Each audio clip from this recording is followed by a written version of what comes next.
Swayam Prabha. Digital India. Educated India.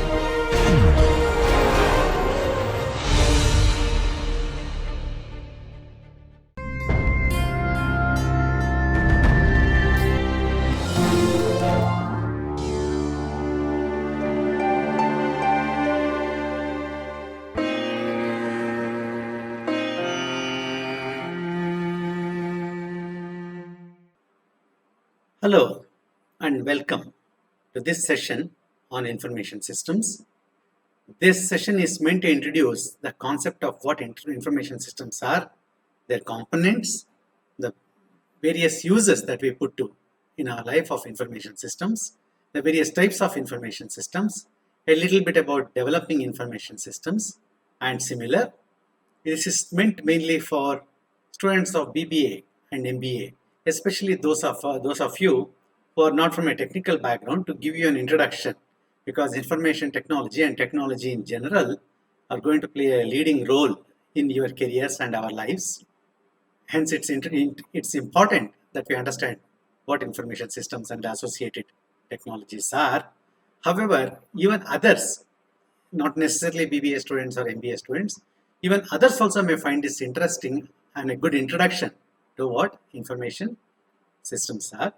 Let me switch over to my desktop. As mentioned, this is an introductory course on information systems. My name is Dr. Sudhendar Hanumantharao.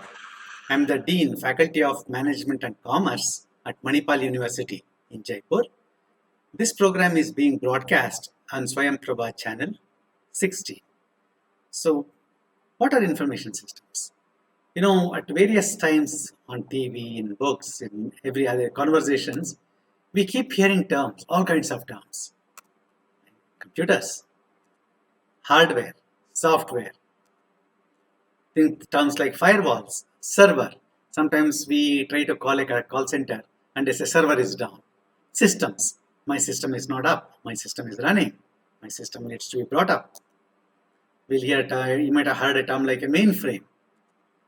Then other terms like ERP and something like hacking. And we hear about names of various companies which are in this field of IT and information systems and computers, like Infosys, IBM, Microsoft, and especially Windows. Then you might have heard about a company called Oracle and databases. Then we hear things like Linux. This penguin here is the logo of Linux. Then some of you may even have heard of something like Bitcoin. So all these terms for the uninitiated will sound very confusing. Wonder what is all this? How do we put together? How do we make sense out of this? So this session is meant to introduce you to an overall concept which links all these things together. That are what are called information systems. Information system is a bunch of infrastructure, software, hardware, and programs, and various companies which work with them, which puts all these things into practice and helps us with various activities in our lives. So let's go into more detail on that. And before we study further, why are information systems important? Yes, we hear all those terms. What is their importance? What role do they play? In this session, we will look at mainly the business aspect of information systems. Information systems are technology driven, they are technology. We are interested in what role do they play in our lives and in business as a whole, and what is their importance to us and various businesses. Let me show you some numbers. These are sample numbers of 3 big companies.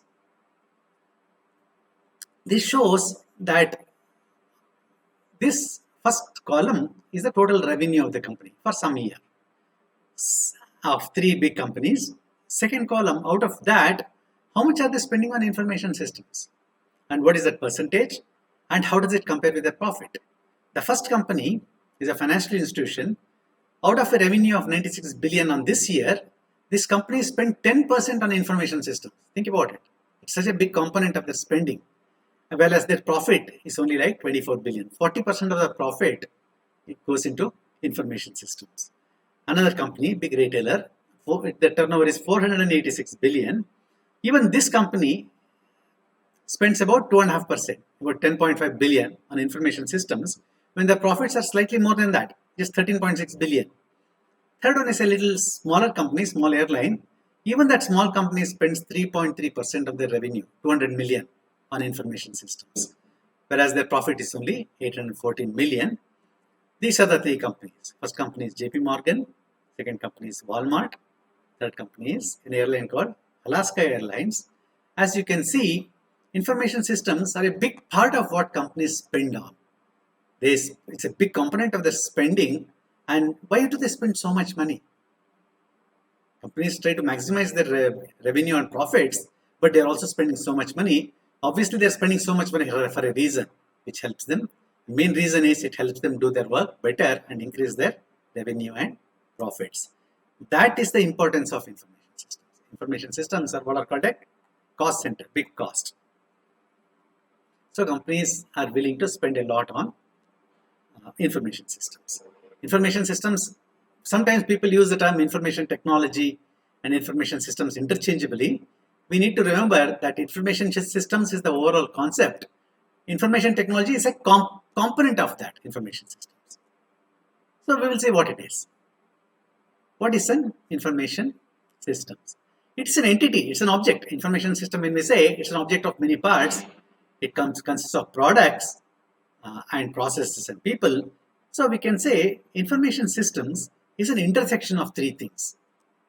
People, obviously, we need people to use the information systems to do their job better, more efficiently. Information system is a process. There's a way to use these products. There's a way to do things which information systems help us, and information system is technology. When we say technology, we mean things like computers, networking, storage, cloud. All the terms we hear constitute a part of the technology. Then there's a process on how to use the technology.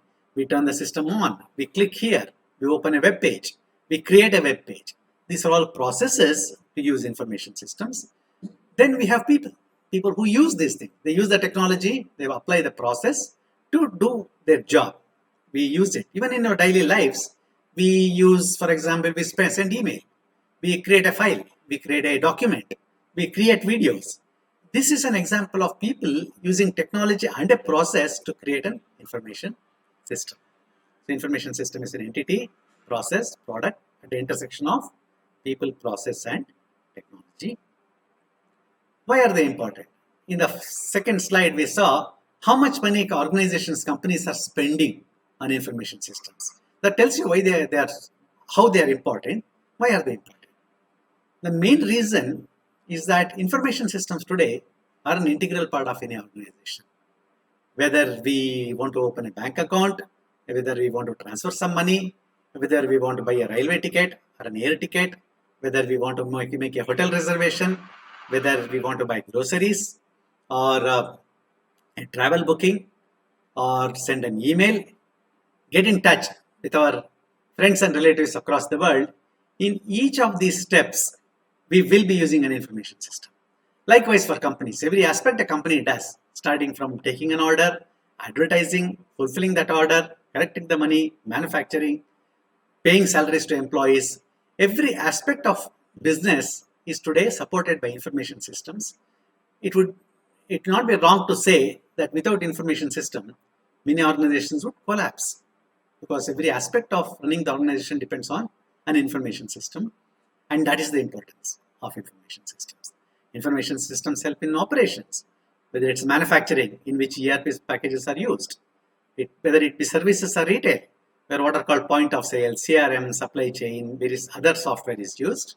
It could be e-commerce. The entire e-commerce is based on technology and an information and software. Whether it could be in transport, reservations for a plane, train, or a bus is made on an information system. Maintenance of their fleet and general maintenance of the organization, of the equipment, infrastructure, everything is supported by technology and by information systems. Human resources are managed, pay employees on time, monitor the activities, provide training. All these activities are done using information systems. Sales and marketing, tracking sales, delivering, making sure the process is followed, reaching the message to customers, sending them offers.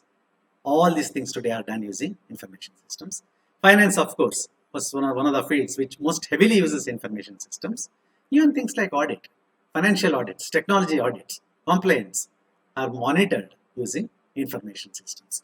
So every aspect of business, if we look at it, is supported and pervaded by information systems. Hence my statement, most organizations would collapse without an information system. That's the reason why we should study them. That's the reason why we spend so much money on information systems. And it's in fact, it is more than information system. Information systems today are more than information, they're operational systems. They help us do our operations. But we'll continue to use the term information systems. And so when I say an information system, I say it's an entity, it's a concept, it's an object which consists of so many parts. And the basic part of an information system is a technology, which sometimes we also call it as the infrastructure of the information system. There are people, processes, and various things, but the key foundation of an information system is the technology infrastructure. And that infrastructure itself consists of three names which you might have heard of, which I mentioned earlier. Infrastructure typically consists of what we call hardware, the physical goods, we'll see what they are. It consists of software. These are programs which drive the hardware, which we do not see, but they are there, driving the system. For example, this PowerPoint on which I am presenting this software is an example of software, whereas the laptop on which I am running this PowerPoint is the hardware. And network. Most of you might be familiar with the Wi-Fi modem at your home. That's one component of the network. We know for everything we depend on the internet. The PowerPoint slide I am doing, the presentation I am doing, ultimately I am going to mail it to the people who are going to broadcast it over the internet. So internet is the way we transfer information amongst us, and network is the component which helps us deal with that. We'll see each of these in a little more detail in the following slides. When we say hardware, there are various companies which provide hardware, and we'll see that. When it comes to software, we'll see the types of software. Just good to remember some of these names which you might have heard. Microsoft and Oracle, and this is Android. Android is the operating system on your smartphone most of the time. It could be Android or Apple's iOS. Then we have Linux. All these names cover what is called software. These provide the physical servers. These provide the programs which run it. Then there is networking, which helps us connect all these things. They help us do business over the internet. They consist of things like modems, routers, switches, then cabling, then transmitters, and various kinds of other components, plus the services associated with it. So let's see each of these in a little more detail. Let's see what hardware means, what software means, and what networking means. So at this point, it should be clear that there are three key components to the technology infrastructure of information systems: hardware, software, and networking. There are so many other details too. We'll stick, for simplification, we'll look at just three. So in terms of hardware, the main processing happens on what are called servers. We have mainframe. You might have heard of mainframe, heard of mini. Today, most mainframes and minis are sort of outdated, but still certain key operations are run on servers, mainframe servers and mini servers. We as individuals may not come across them that often. Then we have hardware also running on what are called endpoints. We also have hardware in the form of personal computers. The laptop I am using, or a micro, or sometimes called a workstation. These also are examples of hardware servers. Then these are the ones which actually do the processing. Like when we send an email using Gmail, we just type the mail what we want to send on our browser here. The browser is running on my laptop here. But the actual email gets composed, stored, and sent on a server somewhere. It could be a mainframe, it could be a mini, it could be a workstation run by Google. So the actual work done, the processing work, if you do any calculation, if you do interest calculation in a bank, those activities are done on a hardware server sitting somewhere. It could be sitting in our location too. Then second part of hardware is the points we access this hardware with. I gave you the example of email just now. We can send email from our desktop, we can send it from a laptop, we can send it from a terminal, or we can send it from a smartphone. I can use my smartphone here, compose the email, hit send, it goes to the server from where it gets sent to the receiver. So the points are the devices we use to reach to this hardware, the main server, is what is called a endpoint. It typically consists of either a desktop or a laptop or a handheld device or a console. The third aspect is storage. Again, going back to Google Drive or even our local storage. When we compose an email, when we create a video, when we download a video, when we create a document, we want to store it somewhere. We want to store it in such a way that it never gets lost unless we delete it. It's always available. And whenever we want, we can retrieve it. The aspect of hardware which does all these things, where it actually helps us store our documents, retrieve them, save them, copy them, send a copy to somebody, that is called storage. There are various types of storage: volatile, persistent, sequential, random. You might have heard of things like RAM. RAM is temporary storage. My laptop here has about 4 gigabytes of RAM. Your smartphone has what is called flash memory. Your smartphone may have 32 gigabytes of memory storage. So these are all the servers may have storage in terms of gigabytes and terabytes. And some of you may be having an external hard drive. I have an external hard drive. Its capacity is 1 terabyte. That is 1000 bytes is kilobyte. 1000 kilobytes is 1 megabyte. 1000 megabytes is 1 gigabyte. This is 1 terabyte. My external hard disk can store 1000 gigabytes of data, which may sound like a lot, but if you remember, if you download a movie from YouTube or any other source, that may be 2-3 gigabytes. So storage needs are significant, and that is provided by all these devices. So at this point, the hardware part of the infrastructure consists of servers, endpoints, and storage. And these come in various configurations. Some of you might have heard of the term like central server. My server is down. Means what? It means the main computer which does all the work is currently offline or down. You might have heard of LAN and WAN, local area network and wide area network. Today both have been replaced by internet. Internet today forms both the LAN and WAN for us.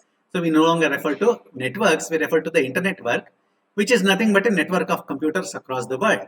That is how, sitting here, we might be able to download a video which might be stored in the US, because the internet makes that video downloadable from wherever we are in the world. When we go to an e-commerce site like an Amazon or Flipkart, we don't care where those items are hosted. We just go there, search, place an order for those items. That is made possible today by internet.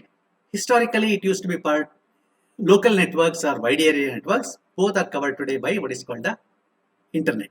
It's a network of computers across the world. And hardware can also be in the form of what is called a client and a server. When I'm using a browser to access my bank web page, I'm being a client, and the bank's servers, bank's computers, which give me my balances and let me do money transfer, they're called the server. One more term you might have heard of is called thin client systems. One more way to organize hardware. So hardware can be in a centralized server model, it could be in a network model, it could be in a client server model, or in a thin client model. A little bit of technical detail.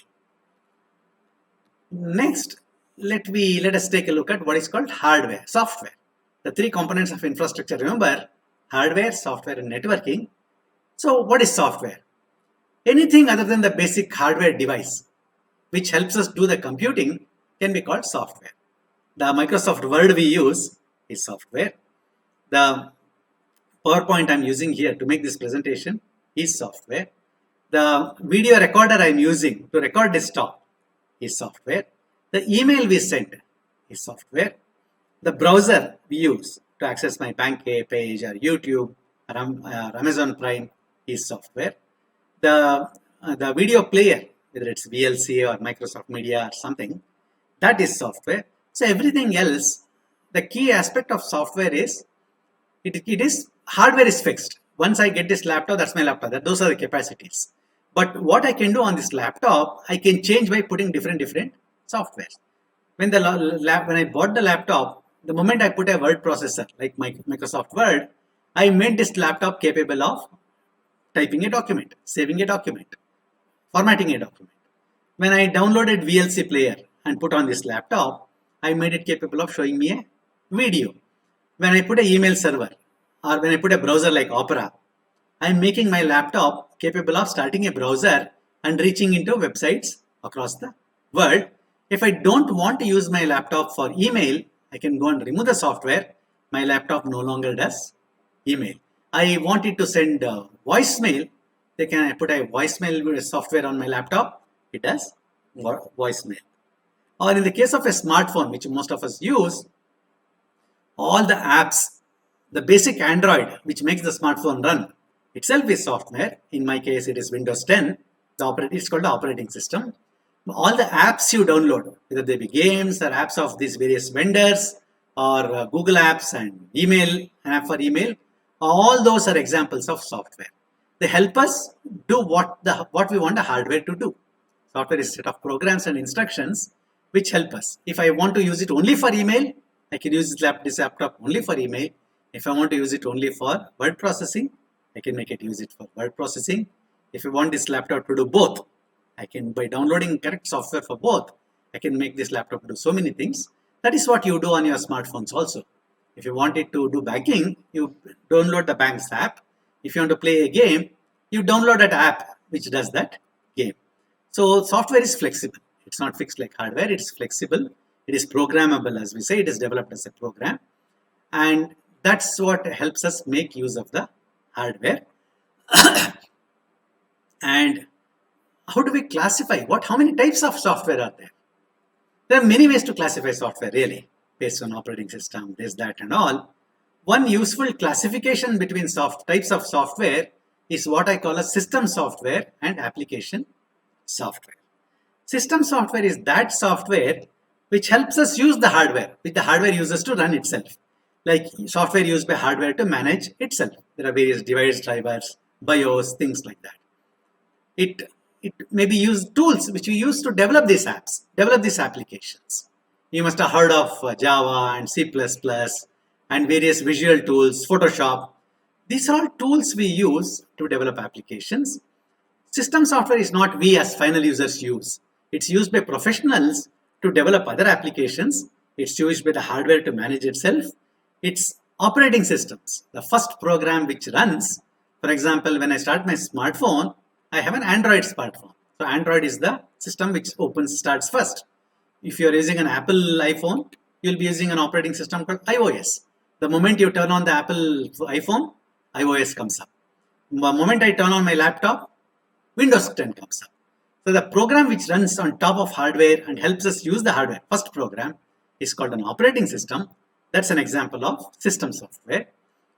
Various device managers, application servers, you must have heard of web servers, various languages like tools I mentioned, Java, .NET, the databases, Oracle, MySQL, security infrastructure, firewalls. These are all examples, email servers. These are all examples of system software. These are software which are needed for us to use the infrastructure, to use the system. We don't use them directly, but we use them to reach out to the hardware. Then the second type of software is what is called application software. These are the applications we use. We will be using all this in the background. We'll be using the system software in the background, but application systems are what we start and use them. Software used by end users. We use it to perform our functions. Like there could be a productivity tool, Microsoft Word. When I create a document, I start up Microsoft Word or any word processor, type my document and save it. That's an example of application software. It's an application. Word processing is an application. I use this software to use that. Or I may be using a presentation tool like PowerPoint. I'm using PowerPoint to do this. I can also use OpenOffice to create a presentation. Those are examples of application software. I might be using a software to maintain my accounts like Tally in India, a business package. That's an example of application software. The system can run without Tally, but to do my accounting, I need Tally. So it's not system software, it is application software. Various social media tools. I want to give out my opinion, I put it on Twitter. I want to update everyone on my family photos, I do it on Facebook. Various social media tools are examples of application software. Then tools used for engineering. Engineers might be using tools like AutoCAD or some finite element design. We use it for drawing, like Corel Draw and various packages, or Photoshop to manipulate presentations. These are all examples of presentation software and engineering, design and drawing application software. We might be using packages to run our business. You must have heard of a name like ERP, or sometimes name of a company called SAP. Example of application software. Then there are tools to play our media, like media players, to create media, to create videos, and play tools to host the videos like YouTube, Photoshop, VLC media player. These are all media tools. Then we have tools for communication. Email being the most common example. We can use a conferencing tool like Skype, or these days many people are using Google Hangout or Zoom. All these are examples of application software. These are tools that we users directly use. System software are tools developed by professionals which is used to run the system itself. So this is one good way to classify software. We have system tools used to run the system and manage the system. Application tools used to do our own businesses, whatever we want a system to do. And the last component is networking. As I said, these are the devices which help us to connect to others through the internet. And in networking, there are two major classes. One is the devices itself, or the infrastructure. Like my laptop here has a network modem, and I also have a Wi-Fi modem at my home. Most of you may have something similar. You might have a desktop or a laptop which has a built-in modem, and you also have a Wi-Fi modem which communicates. The moment I type an email and hit send, that email gets sent from my laptop, from my modem to the Wi-Fi modem. From there, it goes to the internet service provider servers, and from there it gets routed to various places, to Gmail. If I'm sending it by Gmail, it goes to Gmail. Gmail archives it, formats it, and sends it to the recipient. And again, follows a similar route. From Gmail, it goes through various servers, routers, this, that, and all, and reaches the end user. So as you can see, there are two aspects to this. One is the device itself, the modem on my laptop or the Wi-Fi modem. This is a physical device which is needed to carry the message, to carry the pulses, and we need somebody to do that. Like if I have my internet provider as either Airtel or BSNL or somebody, they provide the network services. So both should work. My device, my Wi-Fi router must work, and the Airtel services must work to carry that message from me to Gmail server, wherever it is. And on the other side, somebody else, like AT&T or somebody, might carry the message from Gmail servers to the recipient, who could be my uncle or aunt sitting in the US. So network consists of devices, hardware devices. It includes things like communication towers too. We see all these cell phone towers. They're also part of network infrastructure. The services which provide, the companies and the packages which provide us with these data, voice, SMS, and various services, these two together form the concept of network systems, which are component. So let me take a brief break at this point. At this point, to take a brief look, information systems are entities which are today an integral part of our lives and businesses and various components. They help us to do the things we do in a much better, faster way. They are helping us to do things which we never imagined possible. We never thought that we could watch a movie sitting at home on my laptop. We never imagined that we could talk to our relatives sitting in the US using one of these video phones. So information systems, we never thought that we could sit at home and make a reservation for a plane ticket and then get into the plane directly instead of standing in line. So we're able to do, and businesses are able to run their businesses much more efficiently. They're handling much more transactions, handling many more customers by using things called information systems. Information systems are this combination of technology, people, and processes. Putting all these three things together, information systems enable us to do all these things. The key infrastructure of information consists of three parts: hardware, software, and networking. In hardware, we have servers, endpoints, and storage. In software, we have two major classes: system software, programs used by systems to run themselves, hardware and all, developed by and run by professionals. Application software, various pieces of software which we as users use to do our work. Now since applications are so important, let's briefly take a look at how applications are developed. What are the programs we use? How do we install them? How do we train users? We'll take a brief look at that. And after that, we'll look at a few major classes of information systems, which are affecting, which we use in various aspects of our lives. Let me go back to my desktop.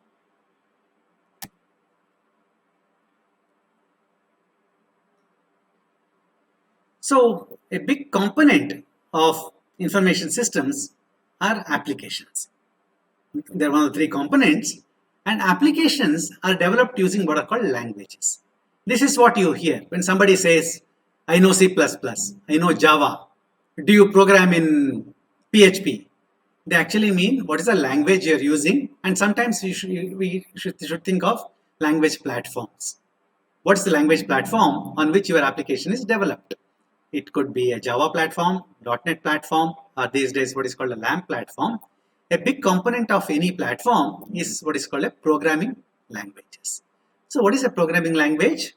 It's a tool to tell the computer what to do in human understandable language.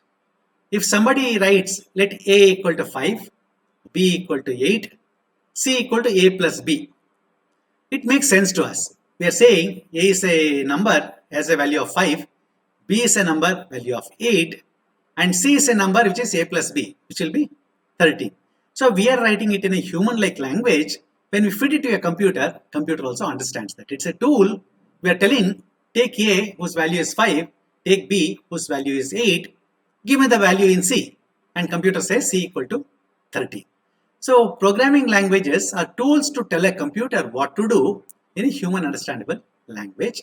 And like any language spoken in human language, it includes two components, a syntax and a semantics. We'll not go into details of both. It includes data structures. Language includes places to hold the data. What is data? It's pieces of information the computer needs to know. The computer needs to know that there is a number, a letter called A, and there's a value for it equal to 5. It should be stored somewhere. There is a letter B whose value is 8, and that has to be stored somewhere. There's a letter called C whose value is a sum of A, and there's a plus sign. It's a operation adding A to B and store that in C. So languages have structures to store that data when the computer is doing the computing. They include features to control flow of in what order this operation has to be done. If I write 3 lines, let A equal to 5, B equal to 8, C equal to A plus B, print C. It tells you in what order. The order is store 5 in A first, then store 5 B 8 in B second, third, add 8 plus 5 which is 13, store in C, fourth, print the value of C. So languages also include features to control flow of execution. So in short, computer developed languages are a tool to tell the computer what to do. And it's so important because that is how we talk to computers. That is how we make the computer do what we want to do. All applications are developed using some language or the other. Language is not the only component we use. We use so many other components. A set of such components is called an application development platform. When people use the word Java or J2EE, or when they use the word called .NET, what they mean is not just the Java language, but the whole development platform called J2EE. We'll see a bit of what it is in the next slide. So an application development platform will have not only the language, but it also has so many other components which help us develop applications fairly easily. Today there are 2, maybe 3. I have not shown the third platform here. 2 major development platforms. All applications, now there is a 4th one on the mobile also. These are the predominant platforms. In the computing world, these are the 2 predominant platforms in the world. They are called .NET or Java 2 EE, Java 2 Enterprise Edition. .NET is developed by Microsoft. Java is developed by a Java community and managed by Oracle. Microsoft, it has a development environment, don't worry what it is. .NET has languages like Visual Basic, Visual C++, C Sharp. These are all languages in the .NET platform. Java is the language in the Java platform. Both have tools to do graphics. all these wonderful graphics we see, these tools, they're not developed by the language alone, they are provided by the framework. They have various components for sharing and reuse. They have application servers included. They support for internet. Today, to work on internet, for me, laptop to connect on internet, any application to connect on internet, it should run a protocol, run a language called TCP/IP. Both support TCP/IP. They both support databases. You must have heard of things like Oracle. They both work with Oracle. So this is an example of not just the language, a set of tools to help us develop our applications. We also have a set of tools on Android which help us develop all the apps here. There is one more tool called LAMP, Linux, Apache, MySQL, and PHP. So these are some of the platforms. Today, language alone is not enough. We use a platform to develop our applications. So when you hear a term like Java or J2EE, just need to know that these are the tools they have used to develop that application. When they say this app is developed on Android, they say they have used similar tools on Android to develop that app for your smartphone. And the next step, why we are looking at this, because applications are the key components which makes information systems useful. So we need to know how applications are developed and how do we implement them. So first step we saw is applications are developed using languages, which essentially work with other tools like what is called an application development platform. And let's briefly look at how typically applications are developed, especially in large companies. Since this focus of this session is business, meant for BBA and MBA students, let us see how in large organizations, let's say we want to develop a big e-commerce site. We are a regular company manufacturing our items and selling through retailers and all. We want to develop an e-commerce site. Say I'm Hindustan Liver. I want to develop my e-commerce site. How do we go about developing an application to run e-commerce? Let's take a look at that. First step is investigation of feasibility study, problem definition.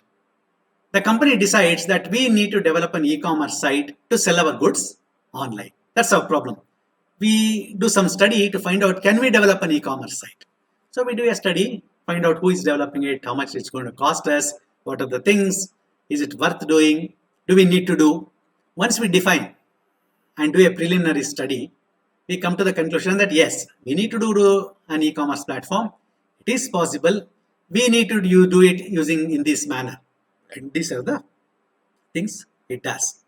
In the second, once we have decided that is we need to do an e-commerce site and it's possible, we need to analyze how do we go about it. So as part of it, we gather data. What are the things e-commerce site needs to do? We gather data, we analyze data and develop requirements. What does this e-commerce site need to do? How does it run? Does it run on a server? Where should it run? Who are the people who should be using it? How do we make it open on the web browser? Which browser does it support? So all these aspects, should it support users? Should it help us send emails to users? How big should be the catalog? How should it display the products? All these requirements, once we have decided what we need to develop an e-commerce site, we decide what should this e-commerce site, what are the things that you need to do. In the third step, once we are through with this, we do a design, preliminary design and detailed design. This is the hardware it's going to run. It runs on IBM hardware with so much storage and so much RAM, those details. Typically, this is done by professionals. We also decide which platform. Remember, we have the .NET platform, we have the Java platform, we have the LAMP platform. Which platform do we use to design our e-commerce site? Once we settle upon this, when we actually do the design itself, we write all the programs, we test them, and we divide the program into so many people, get them all, do their work, integrate them together, and install it and test it out. Again, typically this is again done by professionals. Companies like Infosys, Accenture, those are the people who do this very efficiently and with the best technological skills around. These two things we do. This we do along with our outside vendor, could be Infosys. Then we actually implement it. That means once we have tested it out thoroughly, our e-commerce site, we put it on the server, make it available to a set of users, test it out again, and train users. If somebody clicks on this and places an order, how should we take that order? How should we acknowledge that order? How should we forward that order? How should the order be tracked? So we should train our employees in using that e-commerce site before we open it out to the public. Then we need to do conversion. We had to put data. We have developed a system. Our company sells 5,000 items. We have to put all the data onto the e-commerce site. Their photo, their price, user comments, description of features, comparison with other products, all those data, conversion data, we put and we open it out to the public. So when we open it out to the public, people come to our e-commerce site, place an order for our items, and we take the order, send them a message, fulfill the order, collect money. So after some time, once we have been using it for 6 months, 1 year, we evaluate and found out how it is doing. It turns out that order recognition is too slow, order acknowledgement. So when we find out that there is this shortage, we can do something better, then we go and change it. We go and change, and that's how we maintain the system. If we notice that some part is slow, some part is not working correctly, we change it to make it work faster, better. This is part of maintenance, and we document the whole thing. So after 5-10 years, when the system becomes too old and not running well, then when we have to upgrade the system, we go through the process all over again. We look at documentation and see what we did. Start with preliminary feasibility study. So this is typically the way we do any project, especially so the IT related projects. So we looked at languages. We used to develop applications, use platforms, which are the foundation for developing applications. This is the development process, how we develop all these applications. I took an example of an e-commerce site. It could be anything. It could be a reservation system. It could be a human resource management system or acknowledgement. Every system, typically, they follow this process. It is called system development life cycle. We develop one system, put it into practice, run it. After some time, get into the next system. We keep going in a cycle. And once we do it, we have to test the system thoroughly. This is a key aspect. We have to spend all the money in buying the best hardware, best software. If we don't test it, the system is going to fail. So let me show you a brief video on the importance of testing. We'll not spend too much. There are many types of testing. We'll just see a brief video on the importance of testing. Let me get to that. This is a video on software testing fundamentals, which I have downloaded from the video from YouTube. Let's take a look. Why software testing is important.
So that is the reason why we should thoroughly test. All the effort we put in, all the money we spend may not only not go waste, it may also cause significant losses and damages if we don't test it thoroughly for removing all the glitches or bugs in the software. That's the importance of software testing. Once we do, we have developed the system, we have tested, we have to implement it. It consists of various steps like installation, configuration, user training, conversion, go live, maintenance. Some of these steps I described earlier are all part of implementation. If we develop a system and don't train users how to use it, again, it's going to be a big waste. That's the importance of implementation. So these are the things we do to develop our applications, which are the critical components which help us make the information system useful. Next, we'll see a couple of associated technologies. Next, we will see a couple of associated concepts. One of them is security. In information systems, we deal with a lot of secure information.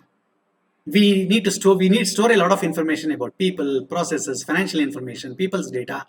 So we need to secure that. We need to make sure that it doesn't fall into the wrong hands. We'll take a look at that concept. And one other concept called cloud. You must have heard of it's in the cloud. My data is in the cloud. We'll take a brief look at what cloud is. And after that, we'll take a look at some key types of information systems. Till now, I have been talking about information systems as of one variety. There are many types of them meant for different users. We'll take a look at some of those varieties briefly. So one related concept is this concept of information security. The basic idea is we cannot just bottle up all information. We can make it safest by not sharing with anyone. But the whole idea is to share information in a safe manner. And that's where concept of security comes in. That those who should have access to the information should have access. Like if I'm keeping my bank account, I'm doing online banking, my bank should have details of my bank account and my details. But those who should not be allowed to have that information. A hacker should not be allowed to have my information. So that's the key thing in information security. We need to make information stored and shared in such a way that those who are authorized to store that share that information should be allowed to share. Those who should not be allowed are not allowed to say. So information security comes in three types. We should maintain the confidentiality of information. We need to maintain the integrity. That means only I can manage my bank details. Only I can change the accounts or the bank official. Nobody else is allowed to change the information. Integrity and availability. Whenever I want to do my money transfer, my bank information should be available. So there are the three components to security: confidentiality, integrity, and availability. Together, ensure that information is handled safely. Security is provided at the level of hardware, at the level of software. Like you enter ID password to go into your bank account. That is to make sure that only you are allowed into your account. We want to block others. It is also done at the level of communication. You must have heard of something called SSL, HTTPS. You see, that is security at the level of communications. There are various layers, and this is a significant enough topic by itself that I have delivered a separate session on information systems alone. Those who are interested can take a look at that. Another related technology is what is called cloud computing. That is, a lot of processing we do, Gmail for example. We may simply type the email and send it off. Everything else, the way it is formatted, where the attachments are attached to that, stored, sent to the user, are done somewhere else on some other computer at Google. So we say that our email is done on the cloud. We don't know where it is done. It's somewhere out in the clouds. So that has made a big difference to computing as we know. And that technology is called cloud computing. It's defined as on-demand availability of computer system resources, especially data storage and computing power, without direct active management by the user. When I want to send my email, it is there. When I don't want to send my email, I can cut my browser. It's not there. Various things like Gmail, YouTube, Instagram, they're all applications and software running on the cloud. We access them using the internet. And this is a pictorial depiction of cloud, the various components. There is the basic infrastructure in the cloud. There is what is called, that includes computer, storage, network. There is the platform, operating system, runtime, queue, database. These are the platform. And there are various applications, Gmail, Instagram, YouTube. So there are three levels of cloud. Cloud as a infrastructure as a service, platform as a service, software as a service.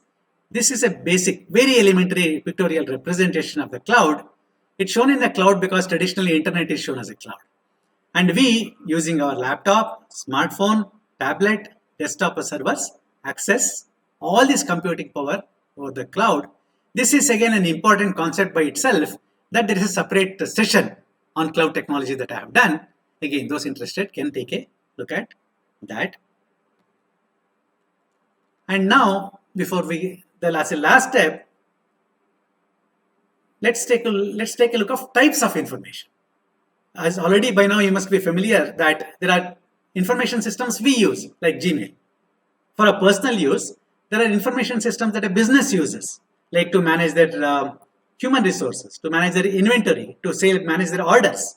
Like Indian Railways uses an information system called IRCTC to manage the reservation and ticketing. So as we can see, there are different, each type of information system is different. And we have all these storage devices which use databases to store. So let's take a look at some of them. So these special types of information systems are developed and implemented for specific purposes. Like you must have heard of database systems. Like my system is in a database. We are using big data. So database systems are specialized software which is used to collect, store, manage, save, share data in a safe and efficient manner. You know, those of you who, we already know how messy our own information becomes. To find out my last year tax records, I have to run through my files. And that can be quite a mess depending on how organized I am. To locate a book I have bought, I have to run through my bookshelf. So managing that little amount of data itself is such a complicated affair. Imagine managing terabytes and terabytes of data in an efficient manner. Database systems are those pieces of software which help us manage the data better. So you must have heard of names like Oracle. You must have heard of a name like Access database, MySQL database, or SQL Server. These are all types of type of an information system called a database system. The other type of information system is what is called an enterprise system. These are big pieces of software which run every aspect of our business. You must have heard of things like ERP and also names like SAP or Dynamics or Oracle ERP, things like that. These systems cover every aspect of a business. They manage financial accounts for a company. They manage production for a company. They let us track down our inventory. They let us track our sales. Let us track our purchases, track our human resources. They let us manage our communication and with our vendors. All these aspects are done using big pieces of software. They are called enterprise resource planning software. SAP and Oracle and Dynamics. Oracle also is a database. It also has a ERP system. Are examples of enterprise systems. We have what are called CRM systems. When we use these call centers, they track down our call. They get our details, retrieve the details, take down details of the problem, give us a problem number. When we call them back with a problem number, they will tell us that this problem has been referred to somebody. I want to return this product. Yes, you can return this product on this day.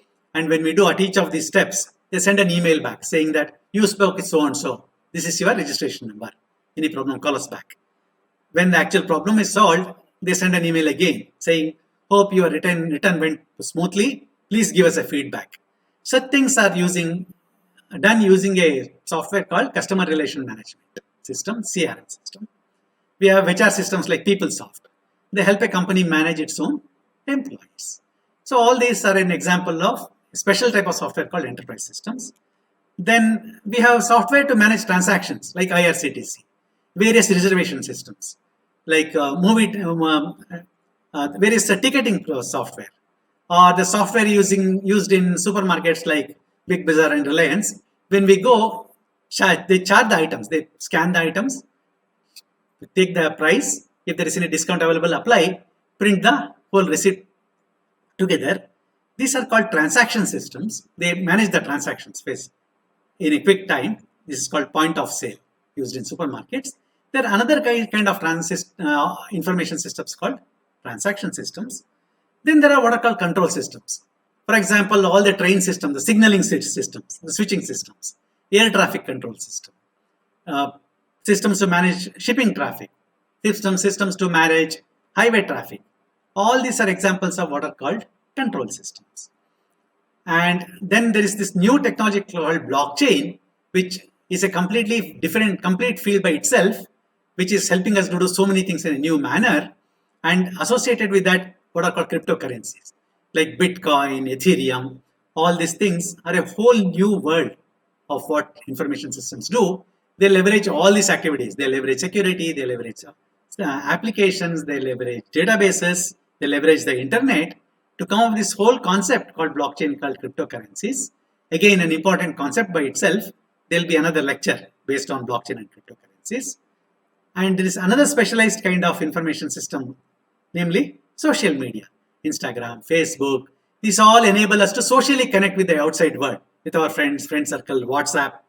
Another specialized class for social relations, it's called social media, another specialized type of an information system. Then tools we use for productivity, email, word processor. I write a letter, I just want to change the address and name and send it to somebody else. I don't have to type the letter again. I retrieve the old letter, remove, cut and paste the body, put it in a new letter, put a new name, new address. So with a very little effort, I can send 100 copies of the same letter to different people with different names. I don't have to type the letter 100 times. These are all called productivity tools. PowerPoint. I have used this PowerPoint for this presentation. If I want to make another presentation for enterprise systems or for blockchain, I use this as a basic template and just change the material. So it has made me much more productive. I don't have to create this whole presentation all over again. These are tools for productivity, another type of information system. So as you can see, information systems pretty much are an integral part of our life everywhere. And it's an entity, it's not one single thing. It's a concept or an object which consists of people, technology, and processes, how to use them. There are very basic infrastructure of information systems, hardware, software, and networking. Software comes in the form of applications, system software used by the system, application software, like all these applications we are using. And we briefly looked at how do we go about developing those applications, testing, couple of related technologies without which information systems cannot be run safely or efficiently. One is security and another one is the cloud computing. And on top of that, let me just take a break here. On top of that, we also looked at various types. Information systems are not one just object. There are so many types of them. We saw some of them. Some used by companies, some used by us as individuals for work, business, pleasure, and productivity. And also looked at some of these emerging things like blockchain and cryptocurrency. I hope you enjoyed this lecture. There are additional lectures planned on key aspects of information systems like blockchains and cryptocurrency, enterprise systems, cloud, and security. Each of them is an important topic by itself. So those who are interested, please do take a look at those lectures also. I hope this session was enjoyable and informative. Thank you.